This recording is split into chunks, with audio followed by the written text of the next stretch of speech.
knew what that was? Well, that's good. That chart is one of the sexiest charts I've come up with in my life. And when I showed it to some IT people recently, and they're all going, "Oh fuck." No, they are, because they didn't know. And it's a very strong indication that innovation is going out of style in the West. Obviously, Apple innovates, Cisco innovates. They're doing some stuff. But what they could be doing is a whole lot more. At the moment, they're making a difference. You know, the iPad 4, iPad 5, yeah, it's making a difference. But if you look at how much money they've got, they could be transforming the world. But they're not doing that. Now, what about our strong and silent type here in the blue? What was wrong with what I said? Nothing wrong, but I think it's everything today is politically driven. Sorry? Politically driven. Politically driven. You're right about that. And what did you mean? How did you learn that? How did you see that? Everything is involved to a leader. I mean, something comes out of a leader. Out of people are what the leader. People are what the leader is. I mean, what a leader does or is aiming at. That's what the people follow. So it's not so much my presentation that was political. Although you're wrong there, it was. But what you're pointing to is that what happens in the world and what happens in design is to do with leaders. It's also to do with the people, obviously. Otherwise we wouldn't have Tahrir Square in Egypt, where they don't have many leaders, or Libya, where they haven't got very many leaders. It's a pity. They need better leaders there, no doubt about that. But you're right. Leaders make the world go round, you know? And in military matters, soldiers are prepared to die for leaders. If you're a good leader, you send people in and they know that some of them are going to die, but they'll do it for you because they believe in you. It's worth remembering that. So in this sense, design is a political act because you're making choices. You're discriminating. Some people are going to lead, some people are going to follow in design. You've got to see yourselves, ladies and gentlemen, or gentlemen at least, as a leader.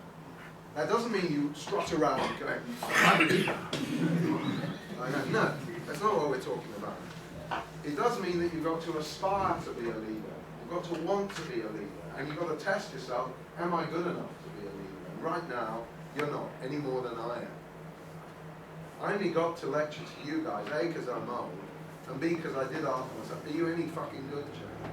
No. So be better. Transform yourself. So you're right. You know, leaders are made, not born. That's important. You're not born a leader. You can't be a leader when you're 2. You have to transform yourself through your reading and writing and through self-criticism, what the French call autocritique, which has nothing to do with autos. It means self-criticism, where you say, I'm weak at this, I'm weak at that. Which shall I prioritize, because you can't do everything, to make myself better? Is it sketching? Is it writing? Is it speaking up? Stuff like that. And, you know, whether it's Gandhi or Mao or Hitler or Jesus, most big things in the world began with one man, sometimes a woman, who led. So your own leadership is important. And when you see a leader, you want to stick with him as well, because you're going to learn stuff. So pay attention to what Emanuele and Dominic and your people here say, because they may be old, well, they're not as old as me, but, you know, it's not just through age or even experience that they've got to teach you. It's because they've given a lead. Now, what is giving a lead? It is about taking risks. It's about taking the initiative. I don't know whether I told you this, but good man, okay, write it down. Take the initiative so that you're always ahead of your opponent or your client. He's looking for informed opinion. And you, as a consultant or somebody who's in-house, on the staff side, it's too easy to think, he'll ask me a question and then I'm here to help. That is not leadership. Leadership is what you need to be doing, Mr. Man, Mr. Employer, Mr. Client, is this. I'm not just here to help. Oh, ask me a question, I'll try and find you the answer. What I'm saying is, what we need to be doing is this, and I've got a way to do it. That is leadership. That is taking the initiative. You know what I'm saying? It's more active than reacting to things. You can only convince people to follow you if your opinions are informed. If you've done that research, the technology research, the marketing research, the historical research, all of that. So you're building all of that. Now in my university, another way of saying taking the initiative is you volunteer to do what Kennedy called the hard stuff. You volunteer for it. I go into a meeting, I may have said this, I go into a meeting at the Montfort, and we're just going to get to the first item, which is the minutes of the last meeting. And before we get to that item, I say, I'm volunteering. And they say, James, we haven't started the meeting. You know, what are you volunteering for? I say, I don't know, I don't care. Whatever it is, I'm volunteering to do it. Right? And they go, oh no, wow. You know. And in fact, the reason I do it is because in higher education in Britain, nobody volunteers to do anything. In fact, as soon as you ask for a volunteer, everybody starts getting very interested in their shoelaces. It's kind of, oh yeah,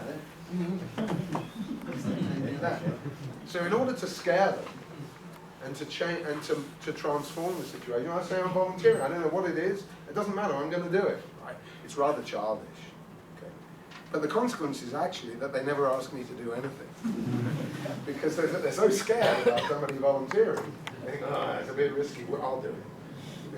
That's just by the way. So when you're in a situation with your classmates, or when Dominic or anybody here sets you an assignment, don't appoint yourself the team leader, but you can volunteer to be the team leader. And you know, when you take these risks, you're going to mess it up. You're going to make mistakes. You're going to have lots of blind alleys. Go up an alley, it's going to have no exit. You're going to have some reversals. You're going to have some setbacks. And you'll probably cry a little bit as long as nobody looks at you. That's going to happen. That is an inevitable part of innovation. You can't avoid it. If you don't take risks, you won't get the setbacks. If you do take risks, you will get the setbacks. You need to be able to recover from the setbacks and learn from the setbacks.